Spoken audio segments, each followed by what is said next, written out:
নমস্কার বন্ধুরা, আপনাদের সকলকে স্বাগত জানাই আমার চ্যানেলে। আজকে বানাচ্ছি চিকেন বিরিয়ানি।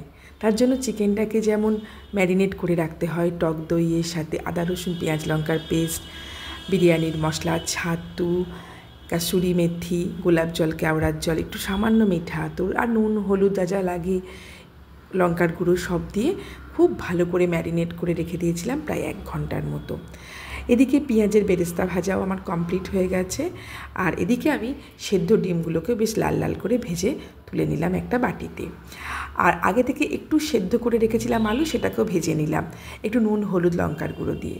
এবার একদিকে বানাবো আমি মাটন চাপ। তার জন্য মাটন চাপে যা যা মশলা লাগে আপনারা তো সকলেই জানেন। আদা রসুন পেঁয়াজ লঙ্কার পেস্ট, কাসুরি মেথি, বিরিয়ানির মশলা, ছাতু, নুন হলুদ লঙ্কার গুঁড়ো ইত্যাদি সমস্ত কিছু দিয়ে, একটু গোলাপ জল, কেওড়া জল অবশ্যই দিয়ে আমি ওটাকে 1 ঘন্টার ওপরে বেশি ম্যারিনেট করে রেখেছিলাম। তার আগে অবশ্য মাটনটাকে একটু হাফ সেদ্ধ করে নিয়েছিলাম।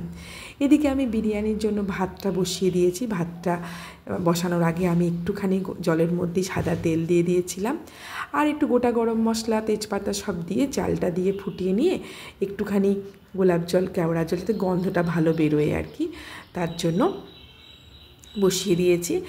80% সেদ্ধ হলে নামিয়ে নেব। এদিকে আমি একটা কড়াইতে আর কি অ্যামওয়ে ওক নিয়েছি, তার মধ্যে সামান্য সাদা তেল আর ঘি দিয়েছি, আর গোটা গরম মশলা যেমন আমরা ফোড়ন দিই চাপ বানানোর জন্য সেই রকমই আর কি দিয়েছি। দিয়ে আমি বিরিয়ানির মাংসটা রেডি করে নিচ্ছি। অন্যদিকে আরেকটা কড়াইতে পেঁয়াজের বেরেস্তা ভেজে নিয়ে তার মধ্যে গরম মশলা গোটা ফোড়ন দিয়ে আর মাটন চাপও বসিয়ে দিচ্ছি। যাই হোক, আমার ছেলেমেয়ের আবদার ছিল অনেক দিন ধরেই এই কম্বিনেশানটা ওদের খাওয়াতে হবে। মাঝে মাঝে ঢাকা খুলে দেখে নিচ্ছি কতটা আমার মাংস চিকেনটা রেডি হলো, আবারও ঢাকা চাপা দিয়ে দিচ্ছি, কেননা বিরিয়ানি চিকেনটা তো একটু বড়ো সাইজের হয়, আর আমি মাটন চাপের জন্য যে পিসটা বানিয়েছিলাম সেটা কিন্তু একটু ছোটো ছোটো সাইজ করেছিলাম, যার জন্য আমার মাটন চাপটা হতে খুব বেশি সময় লাগেনি। আর যেহেতু একটু আগে থেকে সেদ্ধ করা ছিল এবং ম্যারিনেট করে রেখেছিলাম অনেকক্ষণ প্রায়, তো চিকেনটাও প্রায় রেডি হয়ে এসেছে। এর মধ্যে আলু দিয়ে দিলাম গ্রেভিটা বানানোর জন্য, কেননা বিরিয়ানির জন্য তো গ্রেভি লাগবেই। একদিকে আমি দুধের মধ্যে একটু কেশর আর গোলাপ জল, কেওড়া জল, মিঠা আতর দিয়ে রেডি করে নিলাম। এইবার অ্যামওয়ে কুইনের যে স্টক পটটা আছে ওর মধ্যেই আমি পুরো গ্রেভিটাকে দিয়ে দিলাম। গ্রেভি দেখেই বুঝতে পারছেন আমি কিন্তু কোনো রান্নাতেই খুব বেশি তেল ঘিয়ের ব্যবহারটা করি না, একটু কমই করি।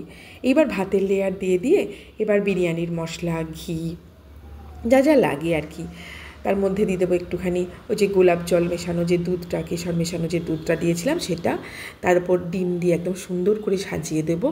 আর সবশেষে তো আমাদের বেরেস্তা দিতেই হবে, সেই বেরেস্তাটা দিয়ে দিলাম। যাই হোক, এই জোগাড়টা করতেই অনেকটা সময় লেগে যায়, নাহলে কিন্তু রান্নাটা খুব বেশি সময়ের নয়। কেননা বিরিয়ানি রান্নাটা হ্যাপা একটাই, বিরিয়ানি রান্নার সমস্ত জোগাড়টাই করতে হয় খুব মনে করে করে প্রত্যেকটা স্টেপ বিরিয়ানি এবং চাপের, কারণ একটা স্টেপ ভুল হলেই কিন্তু সর্বনাশ। আর তাওয়ার উপরে বসিয়ে গ্যাসে একদম লো হিটে আমি বিরিয়ানিটাকে দম দিয়েছিলাম প্রায় 30 মিনিট, তারপর আরও 15 মিনিট রেখে দিয়েছিলাম। আর চাপটাও আমার রেডি হয়ে গেছে। দেখুন আপনাদের কেমন লাগে অবশ্যই কমেন্ট করে জানাবেন।